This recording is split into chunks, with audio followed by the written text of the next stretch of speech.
देखिए कुछ भी करने पर जब हम आएंगे ना हमारा जी तो आपको भगवान से प्रार्थना के साथ साथ स्वयं का कर्म बहुत बेहतर करना होगा, है नहीं? अपने कर्म पर शास्त्र दो चीज स्पष्ट कहता है, आप जैसा चाह रहे हैं वैसा हो जाए तो उसको भगवान की कृपा समझिए, जी और आप जैसा चाह रहे वैसा ना हो जाए तो भगवान की मर्जी समझकर उसको स्वीकार कीजिए।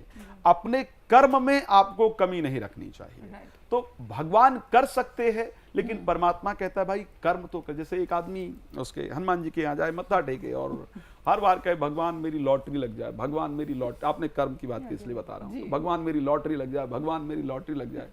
एक दिन आया तो हनुमान जी के सामने फिर हाथ जोड़ा, हनुमान जी ने घुमाकर एक गदा मारा, बोले मूर्ख टिकट तो खरीद ले पहले, ठीक है? लॉटरी सही कैसे बात। लगेगी?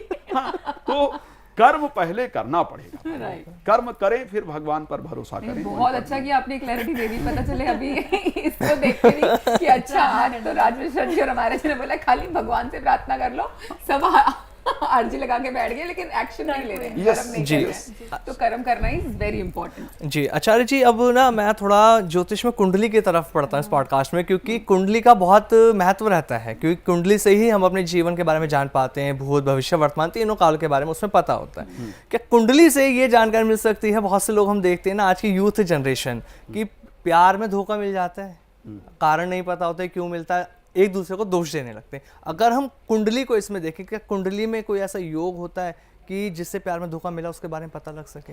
कारण देखिए एक बात मैं आपको बता दूं, सबसे पहले तो कुंडली ही विषय नहीं है। जी हमारा ज्योतिष बहुत विस्तार है। शायद जो कुछ भी उत्पन्न हुआ है वो सनातन से और हमारे भारतवर्ष से जी। उत्पन्न हुआ है। आज मैं आपको एक बहुत बड़ा एग्जांपल बताता हूँ। जी बिल्कुल। रेकी, क्या रेकी ही कहते हैं ना उसको? healing technique हाँ, की बात कर रहे हीलिंग हैं? जी, टेक्निक, रेकी। रेकी ही कहते हैं ना शायद। इस प्रक्रिया को आज हम लोगों को क्या लगता है कहाँ से हमने अडॉप्ट किया? लोग बातें जापान से आया है। जी जापानीज जनरली यही लोग हाँ जानते हैं। जी। आपको पता है सबसे पहले जो हीलिंग की प्रक्रिया है वो किसने किया था? राम जी ने किया था गौतम की ऋषि अहिल्या के ऊपर। गौतम नारी श्राप बस उपल देह धरि धीर, और चरण कमल रज चाहत कृपा करो रघुवीर। विश्वामित्र जी ने ये शब्द कहा था भगवान राम से। जहां पर स्पर्श किया, स्पर्श चिकित्सा ही कहते हैं ना रेकी को, हीलिंग प्रक्रिया स्पर्श चिकित्सा। तो जहां पर सिर्फ स्पर्श किया और स्पर्श करने से जो स्त्री स्वयं पत्थर बन गई थी, वो पत्थर की नहीं थी, किसी के ऊपर ब्लेम लगा दिया जाए, छल किसी के साथ किया जाए और उसको त्याग दिया जाए तो जनरली पत्थर ही हो जाता है। आपके कैरेक्टर पर अगर उंगली उठा दिया जाए तो शायद अपने आप को खो चुके होते हैं। जी बिल्कुल। लेकिन सिर्फ स्पर्श करके, स्पर्श भी नहीं किया, सिर्फ चरण की रज उनको स्पर्श हुई और वो दोबारा अपने वास्तविक जो स्ट्रेस था, जो डिप्रेशन था, जो नकारात्मकता थी, उससे दूर हो गई। तो हीलिंग प्रक्रिया अगर कहीं प्रारंभ हुई तो भारत में प्रारंभ हुई। तो सिर्फ ज्योतिष नहीं है भविष्य को जानने का तरीका। सनातन धर्म के अंतर्गत व्यक्ति के चेहरे की बनावट, व्यक्ति के चलने का तरीका, व्यक्ति के देखरेख का तरीका, भी हम इसी पर चर्चा कर रहे हैं जी कि अगर भगवान ने किसी को कोई सुंदर बनकर आया है ना, क्यों आप ही सुंदर क्यों, जी दूसरा वाला सुंदर क्यों नहीं? बिल्कुल। हाँ? तो इसका तात्पर्य यह है कि आपके प्लैनेट एस्ट्रोलॉजिकली स्ट्रांग हैं, जी आप में परमात्मा तत्व, आप में पॉजिटिविटी, आप में सात्विक तत्व विद्यमान है, जी। आपके प्लैनेट स्ट्रांग होंगे। तो ज्योतिष में किसी की शकल को देख करके, किसी की आवाज को सुन करके आप आराम से प्रेडिक्ट कर सकते हैं कि इस व्यक्ति की लाइफ में चल क्या रहा है, इस व्यक्ति की लाइफ में हो क्या रहा है। उसके लिए आप हस्तरेखा, मस्तिष्क रेखा, ये बहुत सारी चीजों पर काम करते हैं। हाँ, आपने कुंडली की बात की है। यस, मैंने अभी जो हम लोग चर्चा कर रहे थे कि ज्योतिष क्या है। हाँ। तो ज्योतिष यही तो है भाई कुंडली की। आप इससे क्लियर कर सकते हो ना कि आपको एक्चुअल में मिलना क्या है। क्या आपके जीवन में प्रेम लिखा हुआ है या नहीं लिखा है?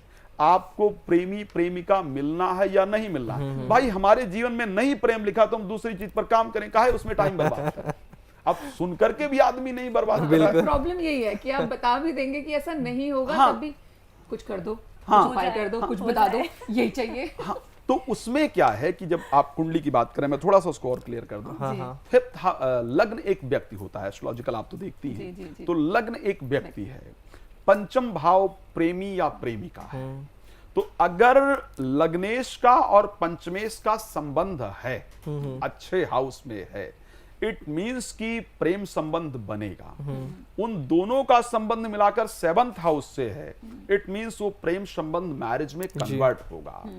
अगर वो 6, 8, 12 में दोनों प्लैनेट चले गए हैं तो सिर्फ फिजिकल अट्रैक्शन जी या सिर्फ कुछ शारीरिक जरूरतों का प्रेम संबंध है, वो एक्चुअल में प्रेम संबंध नहीं जी है। जी अगर लग्नेश पंचम भाव को देख रहा है और पंचमेश लग्नेश को नहीं देख रहा, उसके साथ कोई रिलेशन नहीं है, तो आप किसी को प्रेम करते हैं लेकिन सामने वाला या सामने वाली प्रेम नहीं करता है या नहीं करती है। इसके कारण आजकल बहुत घटनाएं आप देखने को पाते हैं।